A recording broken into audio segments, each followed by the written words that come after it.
Dans le cadre du projet d'histoire de la pharmacie hospitalière, nous rencontrons aujourd'hui Mme Claire Pagé. Bonjour Mme Pagé. Bonjour. Alors pour débuter, pouvez-vous nous faire un bref résumé de votre carrière? Alors, je suis pharmacienne, je suis diplômée de l'Université de Montréal et pour mon bac et pour mon diplôme en pharmacie d'hôpital. 73, j'ai commencé mes études en 69, ça fait déjà beaucoup d'années quand on y parle.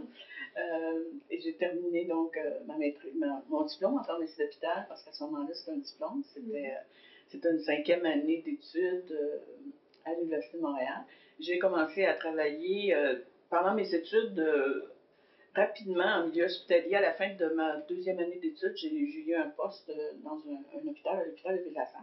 Et c'est comme ça que j'ai commencé à m'intéresser de façon très près à la pharmacie hospitalière. Parce que quand on est admise en pharmacie, on n'a pas nécessairement, on n'a pas toujours choisi. Et moi, c'est arrivé assez tôt, donc, dans mes études, que j'ai décidé que ce serait la pharmacie hospitalière.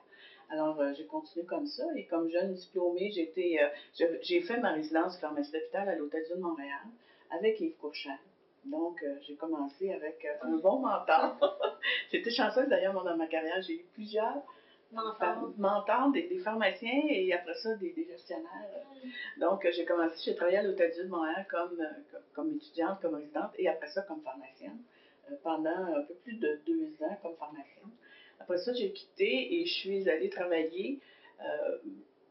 J'ai pas de raison vraiment précise, mais je suis allée travailler à l'Hôtel-Dieu de Saint-Jérôme et j'y ai été 16 ans. Et c'est là que j'ai vraiment fait la grande partie de ma carrière comme pharmacienne. Tout d'abord comme pharmacienne professionnelle. Après ça, à ce moment-là, les CNDP ont été créés et les départements de pharmacie ont été créés. Alors, j'ai été nommée chef du département de pharmacie. J'ai été la première chef de département de pharmacie à l'Hôtel-Dieu de Saint-Jérôme. Depuis ce temps-là, plusieurs de mes collègues m'ont succédé avec beaucoup de succès. Et j'y ai travaillé comme pharmacienne, comme chef de département pendant plusieurs années. J'ai été 16 ans au total. Les dernières années, je me suis intéressée à la gestion. Je suis devenue l'adjointe au directeur des services professionnels et hospitaliers. Donc, je m'occupais de l'ensemble des services hospitaliers et la pharmacie, à ce moment-là, était encore considérée, même si on était un département, le chef du département relevait du DSP, évidemment, mais j'étais très proche de mes collègues, puisque d'abord, je faisais encore des fins de semaine de temps en temps, j'avais donné un coup de main.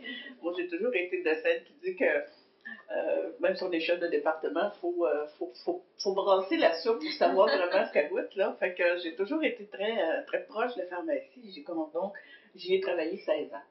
Après ça, j'ai fait, pendant ce temps-là, à la fin aussi, j'ai fait une maîtrise en administration de la santé de 90 à 93, tout en continuant à travailler à temps complet et étudiante à partiel.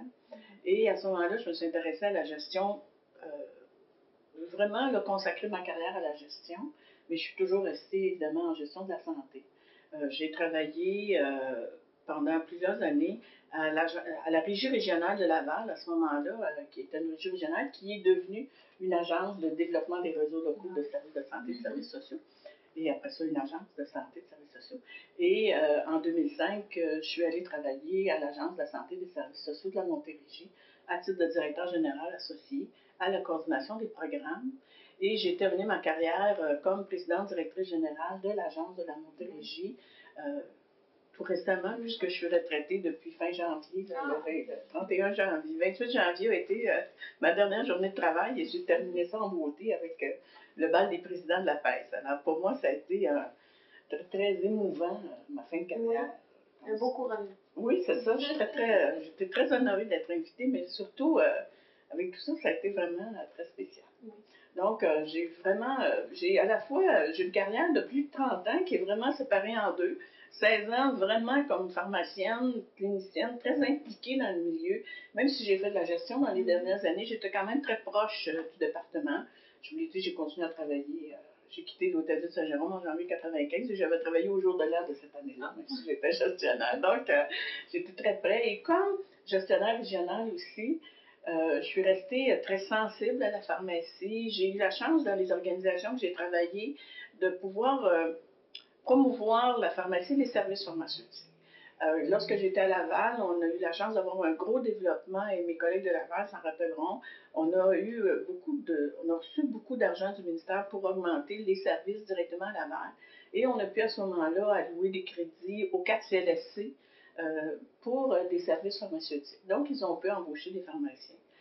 C'était à peu près une première souci. Il y en avait ailleurs, mais là, d'en avoir régionalement convenu de. Et donc, ça a été, je pense, en tout cas, moi, je suis fière de ça. J'espère que les gens de Laval s'en rappellent. Et après ça, tout dernièrement, dans les dernières années, évidemment, à titre de directeur général associé ou même de PDG, j'ai supporté, je supporte encore toute la création et la mise en place des comités régionaux de services pharmaceutiques au niveau régional, ça se dit. Hein, ça a été la dernière créature dans la loi. Et ça, c'est à mon avis un instrument de développement important que les pharmaciens devront mieux utiliser. On en parlera tantôt là, dans les... ce que je pense qu'il devrait se passer dans les prochaines années.